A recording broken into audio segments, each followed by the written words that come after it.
Morning dear students, आप सभी का मैं फिर एक बार स्वागत करता हूं मेरे साथ आज के इस लेसन में। जैसा कि आप सभी जानते ही हैं, बेसिक्स ऑफ म्यूज़िक की एक बहुत ही प्यारी सी हमारी सीरीज़ चल रही है डियर स्टूडेंट्स, और अब बहुत ही चुनिंदा लेसन्स बाकी रह चुके हैं। अब बेसिक्स ऑफ म्यूज़िक की ये सीरीज़ हमारी ख़त्म होने की ओर है। 5-6 लेसन्स और बाकी हैं, उसके बाद हमारी ये सीरीज़ ख़त्म हो जाएगी और मैं उसके बाद एडवांस लेवल की म्यूज़िक सीरीज़ पे बात करूँगा लगातार। तो लेकिन आज का जो टॉपिक है लेसन नंबर 63 के तहत, वो है बहुत ही इंपॉर्टेंट टॉपिक और उस टॉपिक का नाम है सा मानना क्या होता है। आइए इस पे बात करते हैं।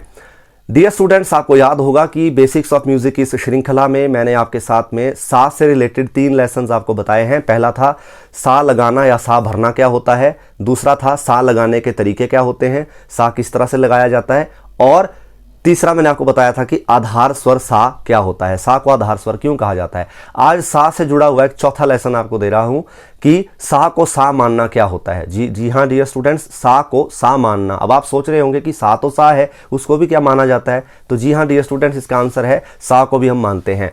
आइए इससे पहले कि मैं आगे बढ़ूं, मैं आपको 2 तरह से बताना चाहूँगा कि हमारे वर्ल्ड म्यूज़िक में, पूरी दुनिया के म्यूज़िक में 2 तरह का संगीत चलता है। एक है वेस्टर्न म्यूज़िक और एक है इंडियन क्लासिकल म्यूजिक। तो डियर स्टूडेंट्स, यदि मैं वेस्टर्न म्यूजिक की बात करूं और वेस्टर्न म्यूजिक के स्वरों के हिसाब से आपको समझाना चाहूं, तो मैं आपको बताना चाहूंगा कि वेस्टर्न म्यूजिक के जो स्वर हैं वो सी से स्टार्ट होते हैं, उनका सप्तक सी से स्टार्ट होता है, CDEFGABC, ठीक है, ये उनका सप्तक है। तो कहने का मतलब ये है कि वेस्टर्न म्यूजिक में जो सी की पोजीशन है वो कभी चेंज नहीं हो सकती, जिसे हम यहाँ पे पहला सफेद बोलते हैं। तो पहले सफेद को वो हमेशा सी बोलेंगे, वो कभी ये नहीं बोलेंगे कि जो सी के बाद सी शार्प आता है, तो वो ऐसा आपको कभी नहीं सुनने को मिलेगा कि सी शार्प को सी मान करके हम गाना स्टार्ट करेंगे। ऐसा नहीं होता, क्योंकि वेस्टर्न म्यूजिक में हर स्वर की पोजीशन फिक्स है, यानी कि वहां पे सी को सी ही बोलना पड़ेगा आपको, आप उसको अपनी मर्जी से चेंज नहीं कर सकते। वो फिक्स है, कभी चेंज नहीं होगा, नेवर।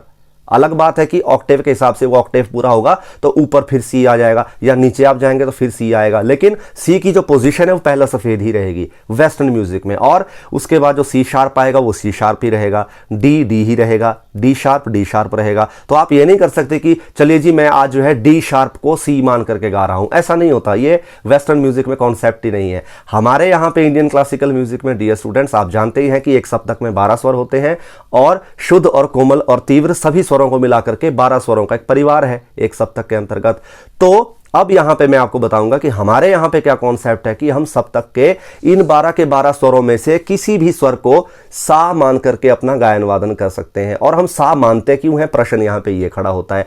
सा इसलिए माना जाता है डियर स्टूडेंट्स की जाहिर सी बात है कि जब हम गाना गाएंगे तो हमें हमारे गले के लिए एक रेंज डिसाइड करनी है। रेंज डिसाइड करने का मतलब है कि हम अपने गले के लिए ये डिसाइड कर रहे हैं कि यदि हम अपने इस गाने को या अपने इस शास्त्रीय संगीत के गायन को या फिल्मी गीत जो हम गा रहे हैं उस गीत को क्या हम इतनी आसानी से ऊंचे से ऊंचा और नीचे से नीचा गा सकते हैं या नहीं गा सकते। तो वो किस स्वर से गा पाएंगे हम, ऐसा हम किस स्वर से कर पाएंगे कि हम ऊंचे से ऊंचा भी जा सकें और नीचे से नीचा भी जा सकें, यानी कि हाई पिच पे भी जा सकें या लो पिच पे भी जा सकें आसानी से और बिना किसी एफर्ट के। इसी का नाम है रेंज डिसाइड करना। अब रेंज तो इंग्लिश का शब्द है, लेकिन संगीत का जो अपनी भाषा का शब्द है वो है पिच। तो हम पिच बोलते हैं कि हम पिच डिसाइड करते हैं। तो इसीलिए हम सप्तक के एक ऐसे स्वर को ले लेते हैं जिससे हमारा गला आसानी से उतने ऊपर और उतना नीचे जा सकता है। यदि वो सी शार्प हो तो हम उसको सा मान लेंगे, यदि वो डी शार्प हो तो हम उसको सा मान लेंगे।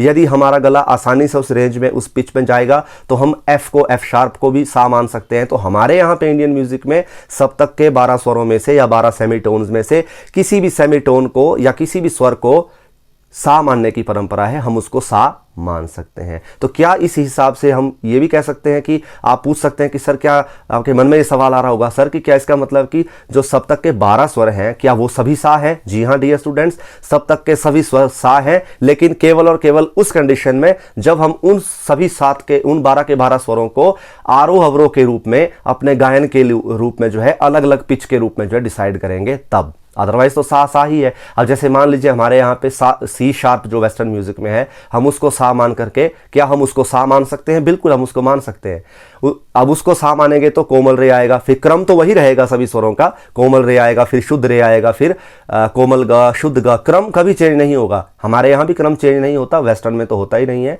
सी के बाद सी शार्प ही आएगा वहां पे हमेशा, लेकिन उनकी पोजीशन भी वही रहती है। हमारे यहाँ पे पोजीशन चेंज हो सकती है। मैं कहने का मतलब ये है मेरा, जो हमारे यहाँ पे जिसको वेस्टर्न म्यूजिक में सी शार्प बोलते हैं उसको सी शार्प ही बोलेंगे, उसकी पोजीशन कभी चेंज नहीं होगी। वो डी शार्प को सी शार्प नहीं बोलेंगे, ठीक है। हमारे यहाँ पे क्या है कि जो कोमल रे है हम उसको भी सा बोल सकते हैं। डिपेंड करता है कि यदि हम उस कोमल रे को सा मान के आरोह अवरोह करते हुए यदि गायन कर रहे हैं तो वो भी सा है।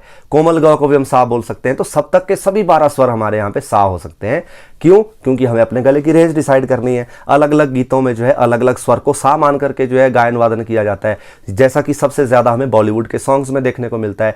हिंदी फिल्मी संगीत में क्या होता है कि अलग अलग गीत जो है अलग अलग स्वरों को सा मान करके जो है कंपोज किए जाते हैं, इसीलिए उसका सा चेंज हो जाता है। कई बार आप देखते हैं कुछ सॉन्ग्स सी से स्टार्ट होते हैं, कुछ फिल्मी गीत सी शार्प को सा मान के स्टार्ट हो जाते हैं, कुछ फिल्मी गीत जो है एफ शार्प को सी मानते हैं। और हमारे हिमाचल प्रदेश की यदि मैं बात करूं तो हमारे यहाँ का जो फोक म्यूजिक है वो मध्यम को सा मान करके हमारे यहाँ पे परंपरा है कि यदि हम कोई एक सप्तक कर रहे हैं तो सप्तक का जो मध्यम स्वर है हम उस मध्यम स्वर को भी सा मान करके जो है अपना गायन वादन करते हैं। जैसा कि राग पहाड़ी में भी होता है कि मध्यम स्वर को सा मान करके राग पहाड़ी में जो है गायन वादन किया जाता है, ठीक है। तो ये हमारे यहाँ पे रागदारी परंपरा में भी देखने को मिलता है। तो डियर स्टूडेंट्स, हमारे यहाँ का म्यूजिक क्योंकि फ्लेक्सिबल है, इतना सख्ती से हमारा नियम फिक्स नहीं है सा को सा मानने के मामले में, इसीलिए हमारे म्यूजिक में जो है मेलोडी है और हमारा म्यूजिक मधुर है और हमारा म्यूजिक लॉन्ग लास्टिंग है। बहुत अच्छा इफेक्ट है हमारे इंडियन क्लासिकल म्यूजिक का।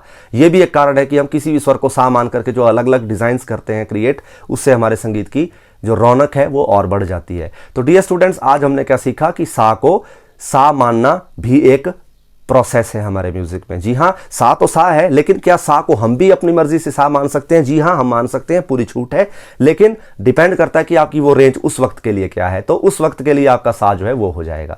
हालांकि सा तो फिक्स है, सा ही सबसे पहले आएगा, उससे पहले ऐसा नहीं कि हम रे कोई सा बोलने लग जाएंगे अब आज के बाद जो सा बोलेंगे ही नहीं, ऐसा नहीं होता। सा के बाद रे आएगा, उसके बाद वही क्रम रहेगा, सेम टू सेम सीक्वेंस जो है, लेकिन हम किसी भी स्वर को सा मान सकते हैं। जी हाँ, ऐसा है, हम सा मान सकते हैं। क्यों? क्योंकि उससे हम रेंज या पिच डिसाइड कर रहे हैं। आइए डियर स्टूडेंट्स, अब मैं आपको उसके बारे में थोड़ा सा प्रैक्टिकली बता देता हूं। ये देखिए, अभी आप जो है तानपुरा सुन रहे हैं, ये सी शार्प पिच पे है। अब इस पे मैं सी शार्प को सा मान करके आगे पीछे गाऊंगा, केवल सा रे गा मा प तक जाऊंगा और प से वापिस आऊंगा। तो आप देखेंगे कि देखिए सी शार्प को सा मान करके मैं गायन कर रहा हूं। सा, अब देखिए सा रे गा मा पा, पा मा गा रे सा, सा नी धा पा। तो अब आपने देखा मैं प तक गया और फिर नीचे के प तक चला गया, किससे? सी शार्प को सा मान करके। आइए अब मैं सी शार्प से अपना सा चेंज करूंगा। तो देखिए मैं अब जा रहा हूं सी पे, एक आधा स्वर पीछे जा रहा हूं मैं। ये देखिए आपको फर्क नजर आया होगा, पिच एकदम चेंज हो गई। इसी का नाम है पिच चेंज करना। और कई बार हम देखते होंगे डियर स्टूडेंट्स की गाते गाते कई बार कोई सिंगर्स अपनी पिच चेंज कर देते हैं और उसके लिए हम एक बहुत ही गलत शब्द यूज कर देते हैं कि यार उसने गाते गाते अपना स्केल चेंज कर दिया। तो वो स्केल चेंज करना नहीं होता, पिच चेंज करना होता है। प्लीज इसको करेक्ट करिएगा, हमेशा पिच चेंज होती है। जैसे अभी देखिए सी शार्प को सा मान करके हमने जो गाना गाना स्टार्ट किया था, अब क्या किया कि मैंने पिच ही चेंज कर दी। क्या? अब मैं सी पे आ गया तो सी मेरा सा हो गया। देखिए सा, अब सी को सा बोल रहा हूं, सा, फिर वही आरोह अवरोह करूंगा, लेकिन सा चेंज हो गया। सा रे गा मा पा, पा मा गा रे सा नी धा पा। तो देखिए अब फिर से चेंज हो गया। आइए अब जो है मैं बी को सा मानता हूं। ये देखिए डियर स्टूडेंट्स, फर्क आया ना? सा, अब देखिए सा चेंज हो गया। सा, बी को मैंने सा मान लिया। सा रे गा मा पा, पा मा गा रे सा नी धा पा। तो ये इस तरह से देखिए आपने देखा चेंज हो गया।